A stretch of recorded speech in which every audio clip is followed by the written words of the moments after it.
Senhor, revela-nos a tua glória nesta noite, em nome de Jesus. Amém. Boa noite. É uma grande alegria poder voltar a estar aqui nessa noite especial, trazer a palavra de Deus, participar com vocês deste culto. E a minha oração é essa: que a glória de Deus seja revelada a você e a mim nesta noite. E eu estou aqui para dar continuidade à série de mensagens, a Reforma e Nós. Por volta do ano 300 depois de Cristo, a Igreja Apostólica sofreu um desvio na sua caminhada, devido à oficialização do cristianismo como religião do Império Romano por Constantino. Pessoas não se converteram ao Evangelho. Pessoas se tornaram cristãs a partir de um decreto do imperador. Imagine que no Brasil o presidente assinasse um decreto de que amanhã todo brasileiro seria então um cristão. E muitos então adentraram na vida da igreja sem ter experimentado o conhecer Cristo, sem ter passado por uma experiência pessoal com Cristo. E esse desvio, gradativamente, foi trazendo para dentro da igreja apostólica, para dentro da igreja cristã, uma série de acréscimos, de ensinos, que não faziam mais parte das Escrituras Sagradas. Acrescentaram a obra da salvação, realizada por Cristo na cruz, a venda de indulgências e de atos de penitências. A obra de Cristo, que era exclusiva, de salvação total de Deus, passa então a ter agora a participação e a cooperação do homem. O que são as indulgências? Indulgências são documentos que concediam perdão divino. Então, o Papa assinava um documento naquele tempo, e a partir deste documento você tinha o perdão divino. E o que são as penitências? Penitências é um sacramento, cujo objetivo é tornar mais suave a culpa do pecador. No dia 31 de outubro, que está chegando, celebraremos os 500 anos da Reforma Protestante. Nesse dia, em 1517, o monge Lutero, Martinho Lutero, ele expunha nas portas da igreja de Wittenberg, na Alemanha, as 95 teses contra a venda de indulgências. A reforma do século XVI, ela marca a volta da igreja às escrituras sagradas, um retorno às doutrinas apostólicas, como eu disse para vocês, a partir do ano 306, quando Constantino declara todo o Império Romano cristão, começa-se então um desvio.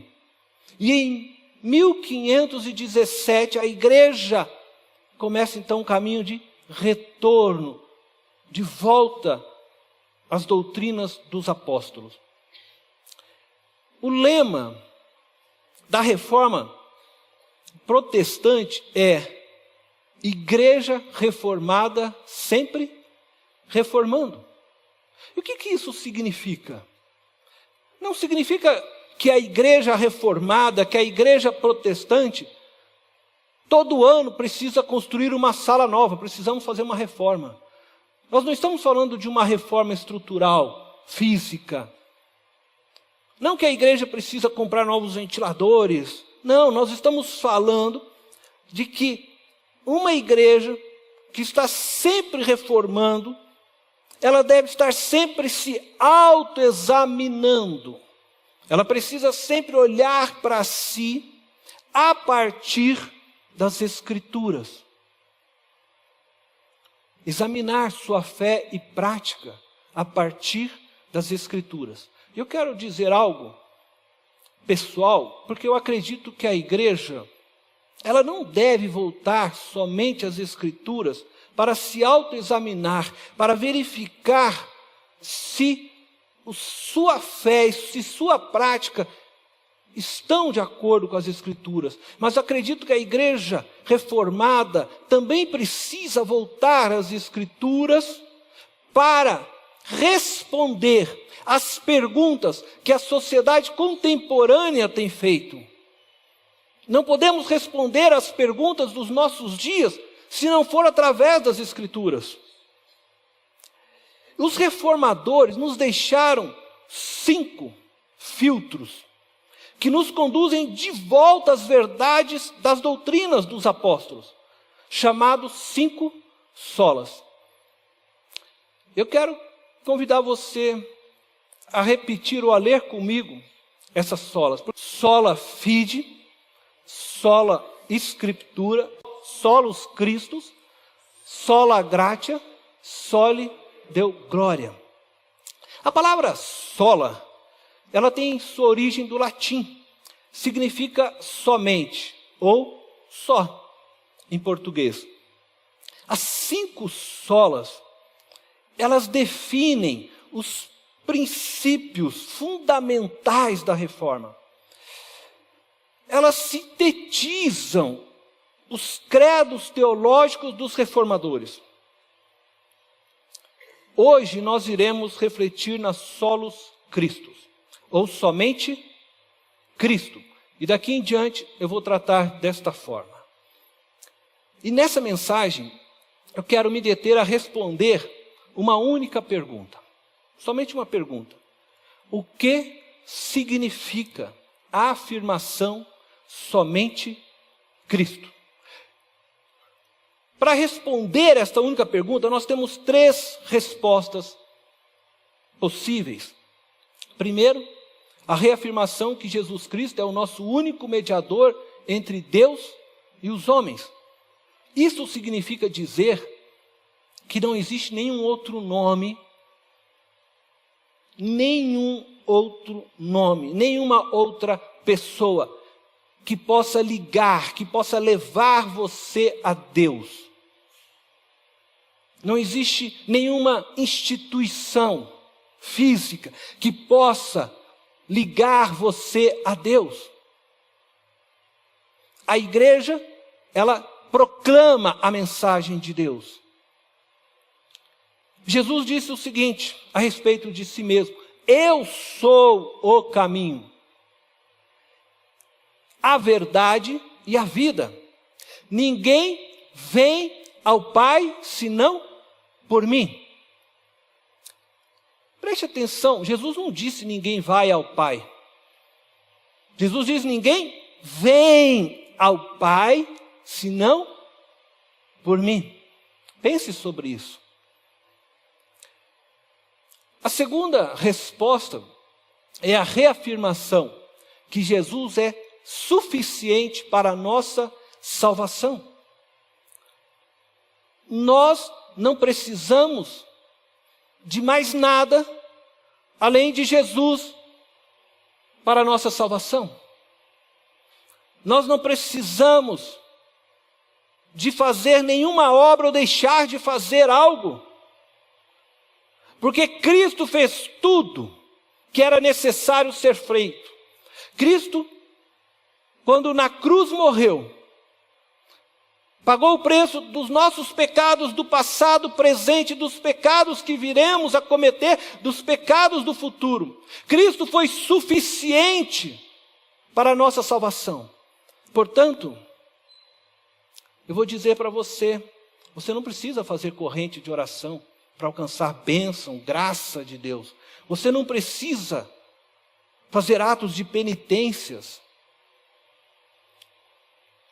passar dias em jejuns e qualquer outra coisa, subir ao monte, descer no mais profundo do mar. Cristo fez tudo, tudo. Nada mais é preciso ser feito para que sejamos salvos.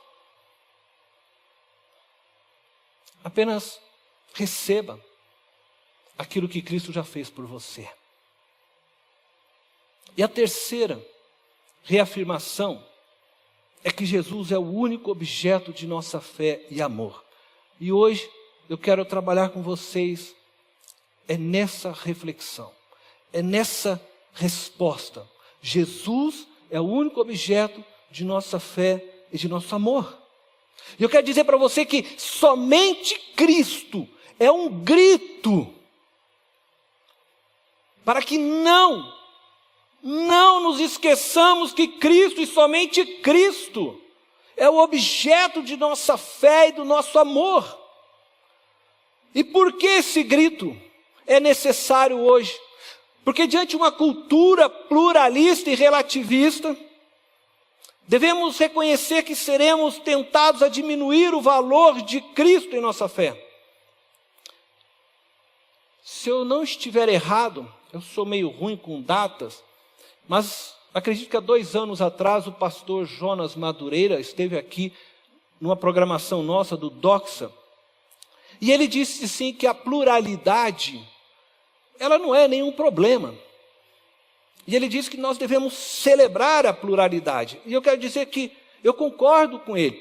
A pluralidade é bênção.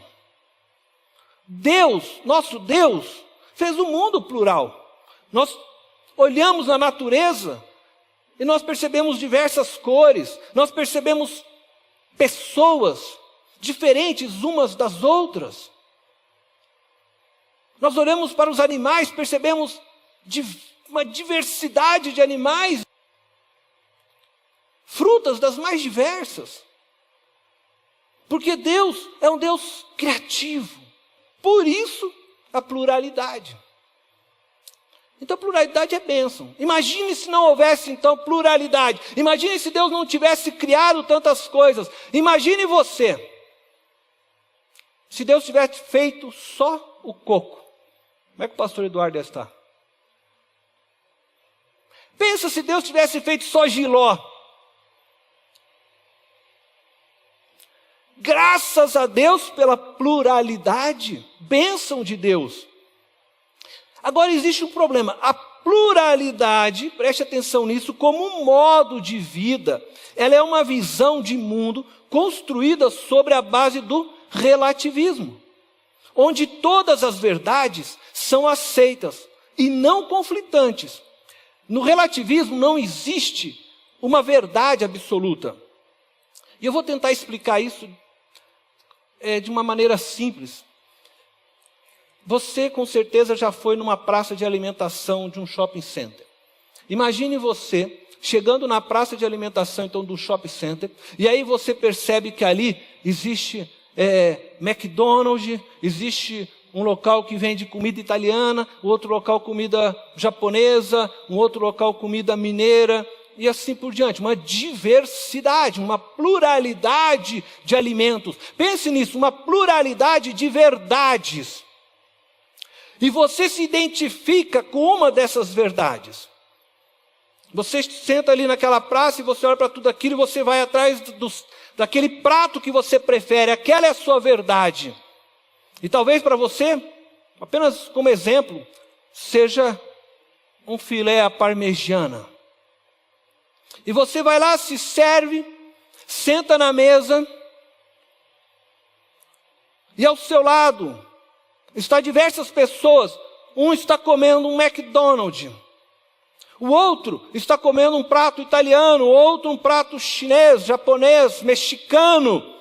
E todos estão se deliciando com a sua verdade, e ninguém contradiz, ninguém se levanta e vai dizer, olha, você fez uma opção errada na sua vida, na sua escolha. Este prato que você escolheu não é bom para a sua saúde, tem muito colesterol. Pluralismo é isso, você vive diante de verdades, escolhe a sua verdade, esse mundo, e cada um aceita a sua. Agora imagina você então, você pegou seu pratinho de filé parmegiana, você sentou na sua mesa, aí você pensa, vou deliciar agora a minha verdade. Você pegou seu garfo, você vai cortar, e aí levanta alguém vegetariano, e ele vai até você, olha nos teus olhos, chama a tua atenção e diz, para! Você está fazendo uma escolha errada, você está contribuindo para a matança de animais, e enfim, começa a defender uma tese. E você então, como é crente, né, fiel, você engole seco,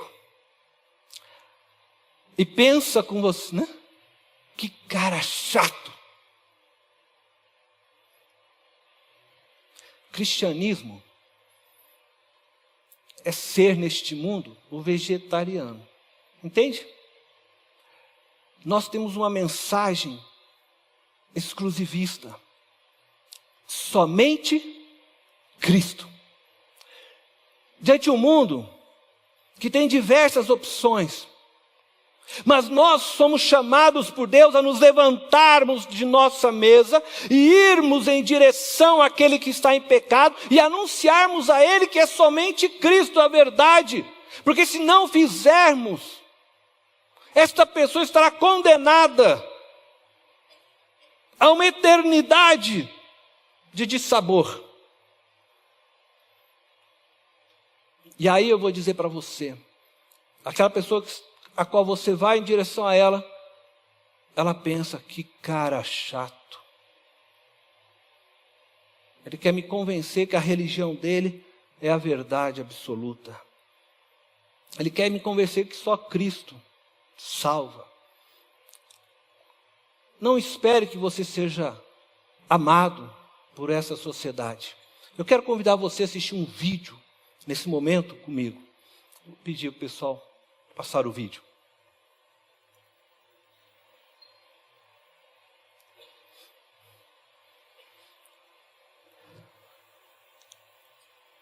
A gente vai começar aqui o nosso encontro hoje falando de fé, de tolerância religiosa, de respeito.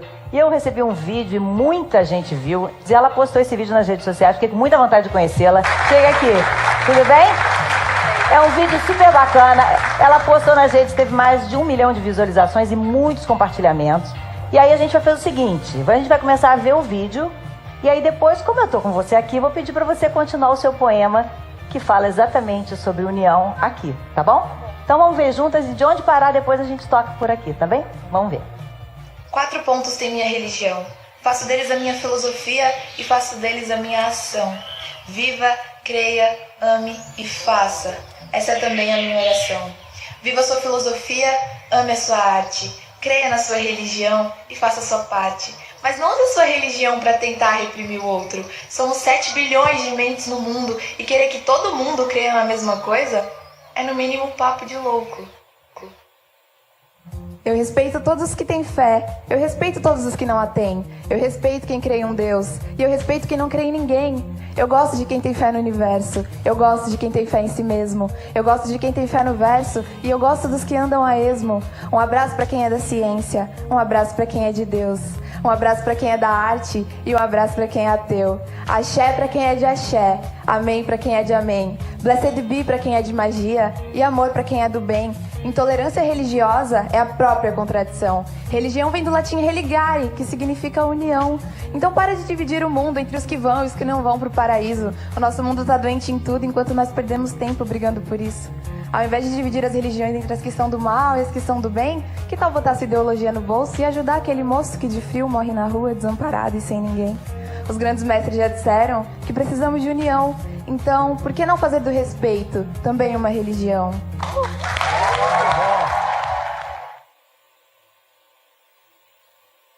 Sabe quando a gente ouve a primeira vez essa poesia, se não cuidar você aplaude também. Mas se você prestar atenção no que está por trás deste ensino, você vai entender que ele é perigoso. E os bombardeios constantes de que todos os caminhos levam a Deus, de que todas as verdades devem ser respeitadas, de que para uma boa convivência precisamos aceitar a verdade do outro e não defendemos uma verdade absoluta, de que ao invés de gastarmos energia defendendo nossa fé, deveríamos gastar energia fazendo bem. Esse discurso poderá nos levar a um desvio da prioridade e da centralidade de nossa fé.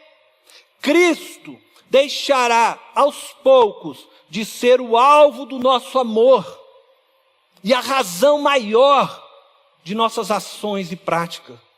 Para comprovar o que eu estou afirmando, eu quero convidar você a ler comigo a história de uma igreja que se encontra na Bíblia, em Apocalipse, capítulo 2, versículo 1 ao 7. Essa carta foi escrita por João, quando ele estava preso. E aqui ele fala da igreja de Éfeso, Apocalipse, capítulo 2, verso 1 ao 7. Diz assim: ao anjo da igreja em Éfeso, escreva. Jesus está dizendo a João: estas são as palavras daquele que detém as 7 estrelas em sua mão direita e anda entre os 7 candelabros de ouro. Conheço as suas obras, o seu trabalho árduo e a sua perseverança. Sei que você não pode tolerar homens maus, que pôs à prova os que dizem ser apóstolos, mas não são, e descobriu que eles eram impostores. Você tem perseverado e suportado sofrimentos por causa do meu nome e não tem desfalecido.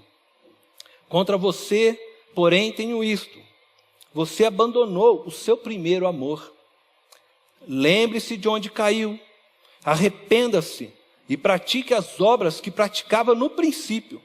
Se não se arrepender, virei a você e tirarei o seu candelabro do lugar dele. Mas há uma coisa a seu favor: você odeia as práticas dos nicolaítas, como eu também as odeio. Aquele que tem ouvidos, ouça o que o Espírito diz às igrejas. Ao vencedor darei o direito de comer da árvore da vida que está no paraíso de Deus. Amém? Só para que você possa compreender um pouco, Éfeso era a principal cidade situada na região da Ásia Menor, hoje é Turquia, uma cidade pluralista, como nossos tempos. Nós pensamos que nós somos hoje pluralistas, eles já eram. Por quê? Porque essa cidade ela possuía um porto que recebia diariamente vários visitantes das mais diversas regiões. Todas as pessoas que procuravam chegar à região da Ásia Menor tinham que passar por esse porto, e Éfeso. Então Éfeso era uma cidade de grande comércio. Éfeso contava com uma cultura, naquela época, avançada. Para vocês terem uma ideia, na cidade de Éfeso havia um teatro para 25 mil pessoas. Éfeso possuía um templo religioso para Artemis ou Diana. Templo esse que consta, ou estava, entre as 7 maravilhas do mundo. Uma cidade que foi fundada 1000 anos antes de Cristo, grega, mas que no decorrer da história ela foi conquistada por Ciro, rei persa. Então veja, uma cidade grega foi conquistada por uma cultura persa, essas culturas já se misturaram, e que depois foi reconquistada por Alexandre o Grande. E aí, em meio deste contexto pluralista e relativista que a igreja de Éfeso tentava sobreviver. Por que uma cultura também relativista? Porque a cidade precisava se abrir para as diversas crenças, ideias, filosofias, pensamentos, por causa do próprio comércio. As pessoas, para negociar, então elas abriam mão e aceitavam os diversos deuses. Eles cultuavam ao imperador romano, além de Diana. Eles cultuavam Zeus, deus grego, além de Diana. Então eu quero ler com você, a partir desse olhar desta igreja pluralista e relativista, a palavra de Deus, porque essa intensa luta de Éfeso para sobreviver diante dessa cultura, ela foi assistida por Jesus, conforme nós acabamos de ler, e Jesus fala a respeito desta igreja. E eu quero destacar então alguns desses ensinamentos, alguma dessa observação de Jesus sobre esta igreja. E nós vamos então ler verso a verso. Veja só, começando pelo versículo 2, diz: conheço as suas obras, o seu trabalho árduo e a sua perseverança. Essas palavras expressam que a igreja de Éfeso era. Sabe o que essa igreja era? Era uma igreja que tinha uma ortopraxia inquestionável. O que é ter uma ortopraxia, né? Ela tinha uma prática correta, uma ação correta. Eles utilizavam de maneira correta as suas redes sociais daquela época. Eles alcançavam muitas vidas através do projeto Mateus da sua igreja. Eles assistiam muitas famílias através do ministério de ação social daquela igreja. O ministério samaritano daquela igreja visitava muitas pessoas, trabalhava intensamente. A igreja sustentava missionários, cuidava. Seus membros eram profissionais que possuíam uma ética cristã firme. Não se deixavam se corromper. Uma igreja que vivia os ensinamentos de Jesus, comprometidos com sua igreja local. Por isso, uma igreja que possui uma ortopraxia, uma ação correta. E Jesus elogia: conheço as suas obras, o seu trabalho árduo. A palavra grega para trabalho árduo é a palavra kopon.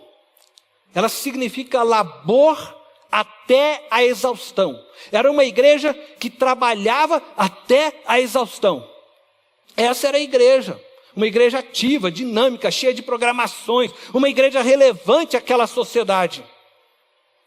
Tudo na tentativa de anunciar e de viver somente Cristo. E eu quero continuar lendo com vocês, porque Jesus continua elogiando esta igreja. Veja a continuidade do texto. Sei que você não pode tolerar homens maus, que pôs à prova os que dizem ser apóstolos, mas não são. E descobriu que eles eram impostores.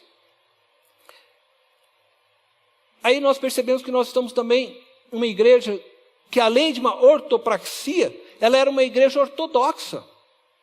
Uma igreja de crença correta, de opinião correta, certa. O conceito ortodoxo, né, que nós usamos hoje, quer designar apego ou adesão a uma crença. Eles estavam apegados a uma crença. Eles estavam segurando firmemente aquilo que os apóstolos lhe haviam ensinado. De tal forma que o texto diz que eles não toleravam pessoas más, homens maus. Isso se refere a quem? Aos impostores, homens que se diziam apóstolos, porque com isso eles chamavam para si uma autoridade e tentavam dessa forma disseminar o seu ensino. Parece com os nossos dias, não parece? Pessoas se autodenominam apóstolos e aí acham que pode ensinar qualquer coisa que está fora das Escrituras. Mas essa igreja tinha plena convicção daquilo que os apóstolos lhe haviam ensinado e não se deixavam enganar. E Jesus diz, vocês até descobriram que eles eram impostores. E eles não toleravam essas pessoas. Olha, essa é a igreja dos sonhos. Uma igreja de uma ação correta, de uma prática correta. Uma igreja ativa, que trabalhava, né, exaustivamente. E ao mesmo tempo uma igreja fiel na doutrina. Uma igreja capaz de discernir os ensinos errados. Uma igreja que não ficava navegando em sites pastorais perigosos, que não permitiam ser poluídos pelas propostas de uma sociedade pluralista e nem de ensinos cristãos pluralistas. Entendem o que eu estou dizendo? Que igreja maravilhosa. Olha só, uma igreja como essa só teria que enfrentar dificuldades. Jesus diz para eles, ele está se referindo à igreja de Éfeso, tem perseverado e suportado sofrimentos por causa do meu nome, e não tem desfalecido. E quando eu li esses versos, eu falei, essa igreja é maravilhosa. Uma igreja de uma prática correta, uma igreja que guardava as doutrinas de maneira correta, uma igreja que se mantinha firme diante as perseguições, os sofrimentos. E sabe que eles deviam enfrentar sofrimentos que às vezes nós não enfrentamos. E nós achamos que os nossos sofrimentos são muito grandes e muito intensos. Eles enfrentavam sofrimentos no campo emocional, afetivo, familiar, profissional, social, físico. Eles enfrentavam a própria morte. João, que escreveu esta carta a esta igreja de Éfeso, escreveu o livro de Apocalipse, João estava preso em uma ilha, preso por ordem do imperador.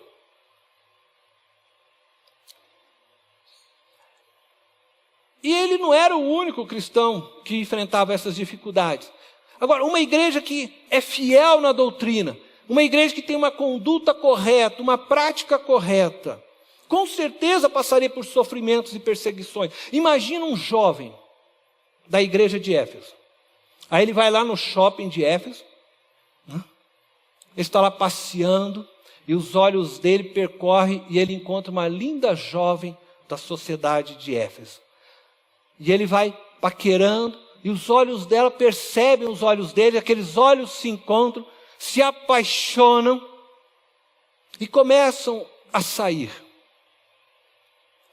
E não demora muito, aquele jovem cristão descobre que a jovem amada agora, ela era alguém que cultuava, isto é, alguém que fazia parte.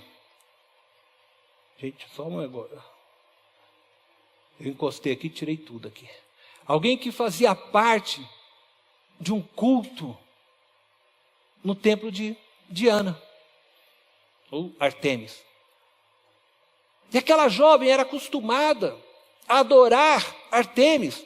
E uma das formas para adorar a Deus Artemis era através da relação sexual.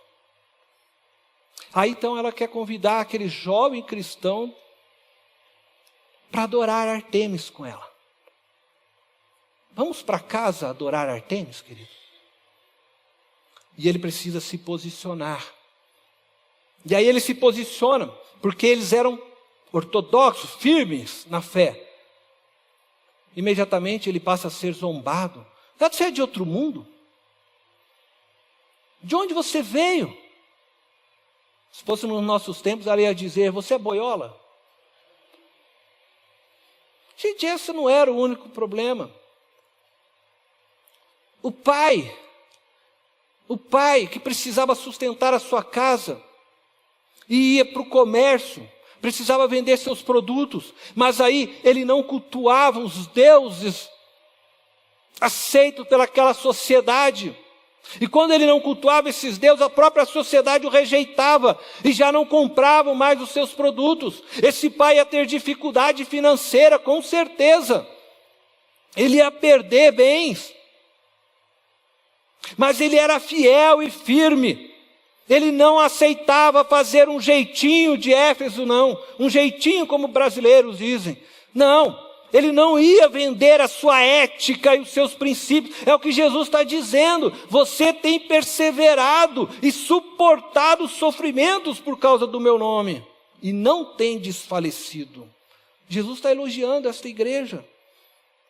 Como eu disse, se nós parássemos o texto aqui, essa igreja era perfeita. Perfeita. Só que não. Vamos continuar lendo o texto e nós vamos ver que Jesus tem uma palavra de advertência para esta igreja. Versículo 4 diz assim: contra você, porém, tenho isto: você abandonou o seu primeiro amor.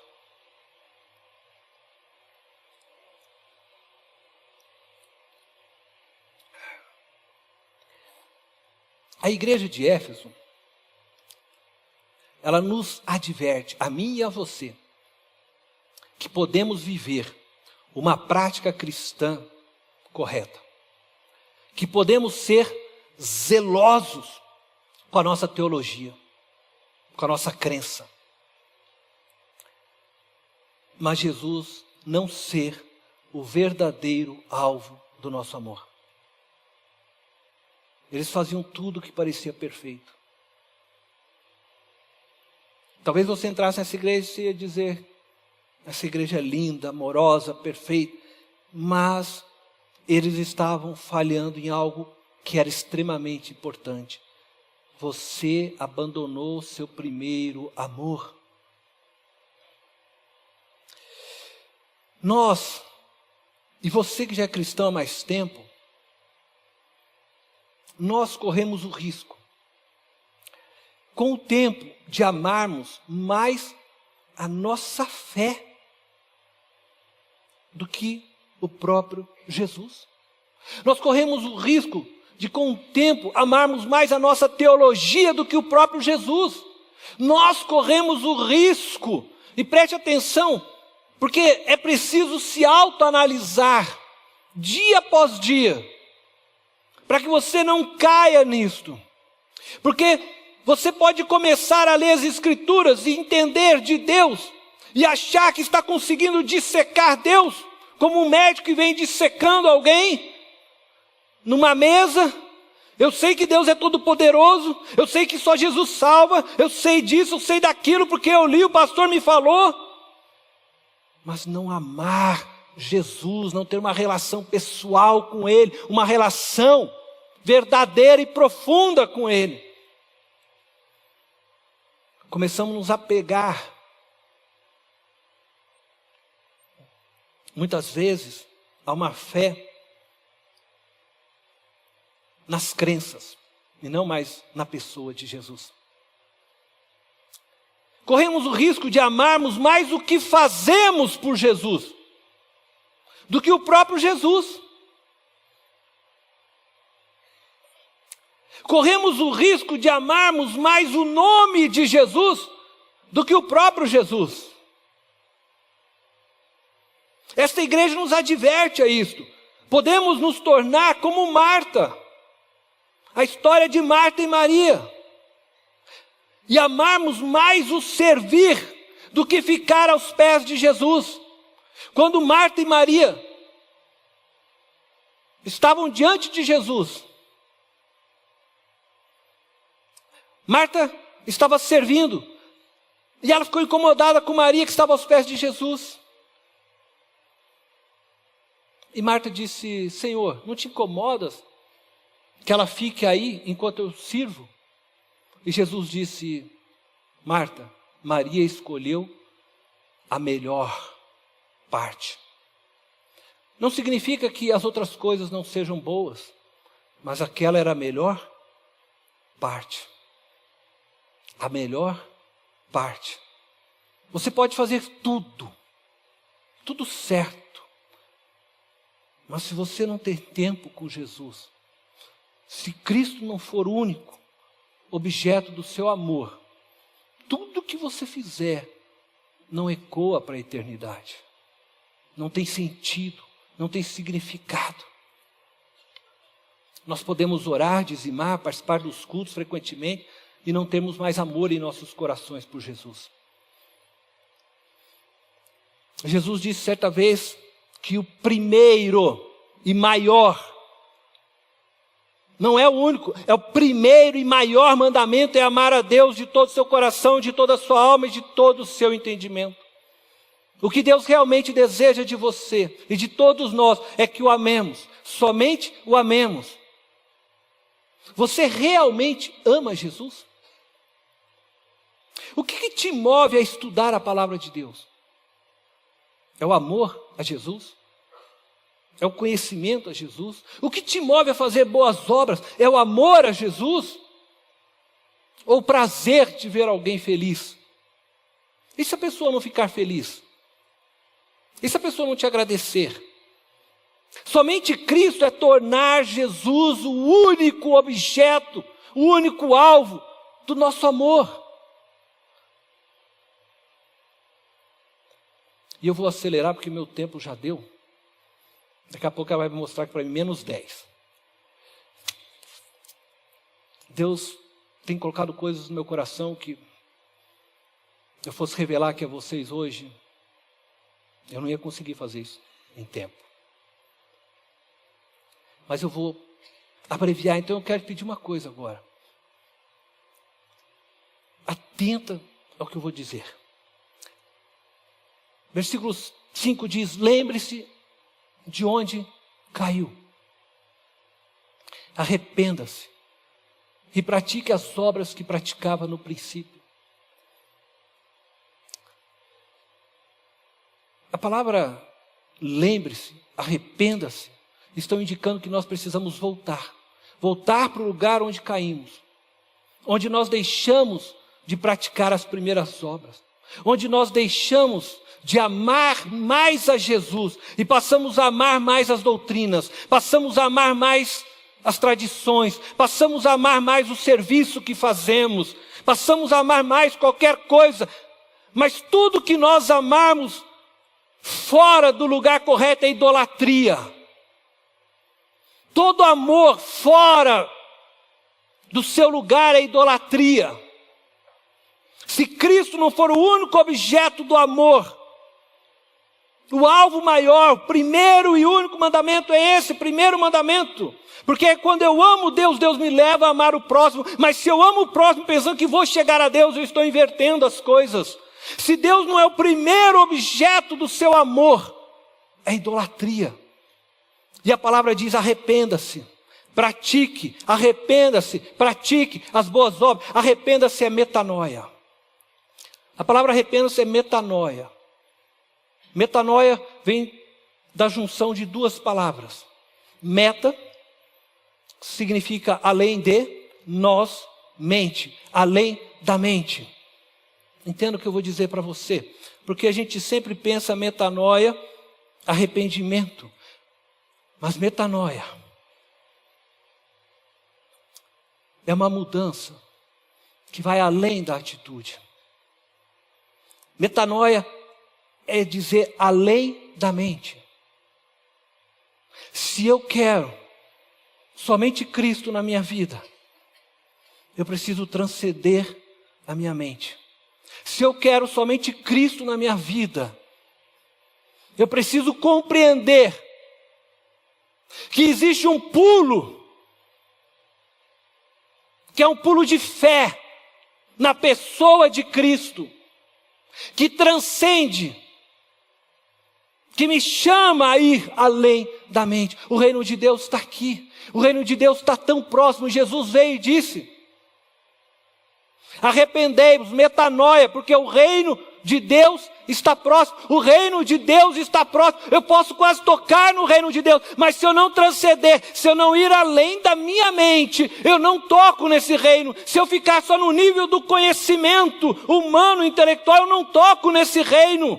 Eu toco apenas na crença. Jesus é real e eu preciso entender que isso exige de mim além. Porque Jesus é real, Ele é verdadeiro. Quando eu oro, eu sei que Ele está ali, Ele é real. Eu estou nesse culto, Ele é real, Ele está aqui presente. Mas como que Cristo está aqui presente, é tão real? E eu fico conversando no Facebook, eu estou trocando o WhatsApp. Hoje de manhã o pastor Alexandre pregou uma mensagem maravilhosa. A pessoa que estava na minha frente passou o culto inteiro mandando mensagem. E eu não consegui tirar o olho. Eu falava, Deus, aonde essa pessoa está? Se o Senhor está aqui presente, se o Senhor é tão real, somente Cristo, é eu conseguir transcender isto, é eu conseguir compreender, metanoia, que vai além da minha mente. Eu preciso crer na realidade do Deus vivo. Eu preciso crer na realidade, na existência de Deus aqui e agora. Ele está aqui e agora, e Ele quer tocar na sua vida. Metanoia, arrependa-se, pratique as obras que você praticava no princípio. Essa é a obra do princípio. É quando eu oro e sei que Ele está tão real e verdadeiro na minha vida, que eu sei que a crise pode ter me chegado, mas Ele é real e verdadeiro na minha vida. Ele sustenta, Ele me guarda, Ele é real, Ele é verdadeiro. E aí, querido, se não se arrepender, virei a você, tirarei o seu candelabro do seu lugar. Ele não vai tirar a tua salvação. Ele está dizendo que vai tirar a missão que te deu.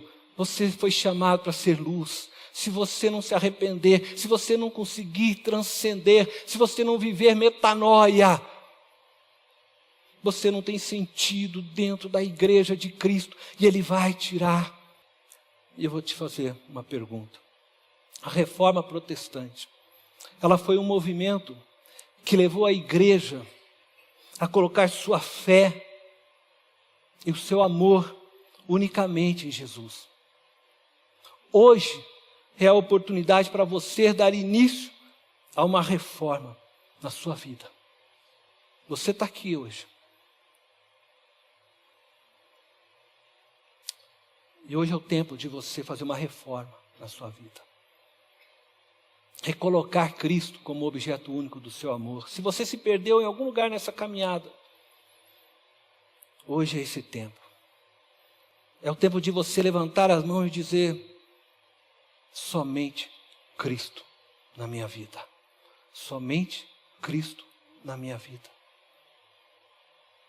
Se você, quem sabe está aqui e nunca teve a oportunidade de dizer isso para Jesus: somente Cristo na minha vida. E você sente que hoje é o dia de você fazer isso. Você quer fazer isso. Se entregar a esse Cristo vivo e real. Ter uma experiência pessoal com Ele. Eu quero pedir se você apenas levante a sua mão onde você está. E você possa dizer: eu quero somente Cristo. Oi pessoal, vocês devem estar estranhando esse pequeno acréscimo agora no vídeo. Entretanto, minha única intenção é poder concluir os versos seguintes desta carta que Jesus escreveu à igreja de Éfeso. Apocalipse, capítulo 2, versículo 5, a continuidade do texto diz: se não se arrepender, virei a você e tirarei o seu candelabro do seu lugar. O candelabro fala da missão da igreja, de ser luz para o mundo. O texto não está dizendo que você irá perder a salvação, mas que perderá o sentido de sua existência. Aquele que não se arrepende, que não coloca Jesus como objeto maior e primeiro do seu amor, tudo o que faz não tem eco na eternidade. É vazio de significância, até mesmo aquilo que parece bom aos seus próprios olhos. No verso seguinte, Jesus diz algo muito interessante. Mas há uma coisa a seu favor. Você odeia as práticas dos nicolaítas, como eu também as odeio. Jesus odeia as práticas dos nicolaítas e não os nicolaítas. Jesus ele odeia toda forma de pecado, mas não o pecador. Precisamos diferenciar isso. Precisamos amar as pessoas. Não aceitamos práticas erradas que vão contra a Bíblia, que agridem a Deus. Mas precisamos lembrar que Deus ama essas pessoas que estão na prática de algo errado. Inclusive nós, porque também vivemos na prática de coisas erradas.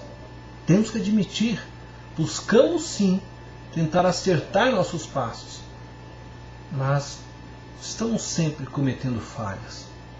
Isso significa dizer que Jesus pode não gostar da prática da homossexualidade, mas ele ama o homossexual. Jesus pode não gostar da prática dessas questões que estão surgindo sobre mudanças de gênero, mas ele não deixa de amar as pessoas que estão passando por essas transformações de gênero. Jesus pode não gostar da prática de um ladrão, mas ele ama o ladrão. Jesus pode não gostar da prática de um adúltero, mas ele ama o adúltero. E ele morreu naquela cruz por todas estas pessoas. Precisamos compreender esta realidade como igreja. Este verso parece perdido do verso anterior, mas ele está totalmente ligado à ideia da remoção do candelabro. A questão é que precisamos saber quem são os nicolaítas.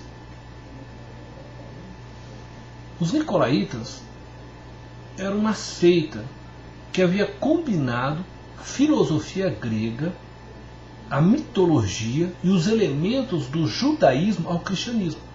A Bíblia nos ensina que Jesus nos libertou de toda a lei na cruz. E isso é uma verdade.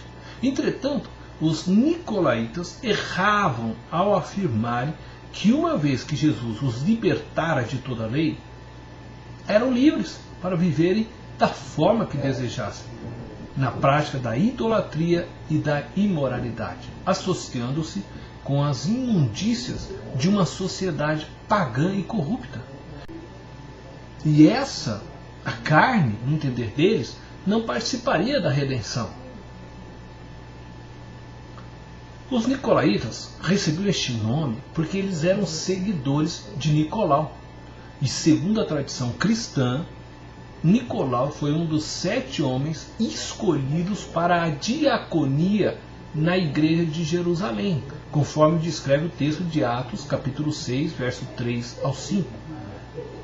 E esse relato consta nos escritos de Irineu e Tertuliano.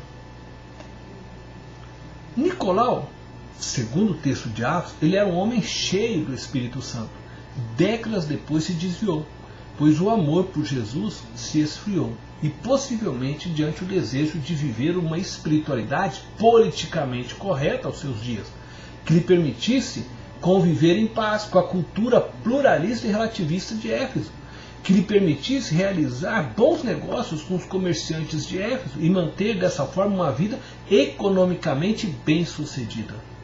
Nicolau possivelmente relativizou as verdades bíblicas e seu candelabro foi removido. Seu nome foi apagado da história, sua missão foi transferida a outra.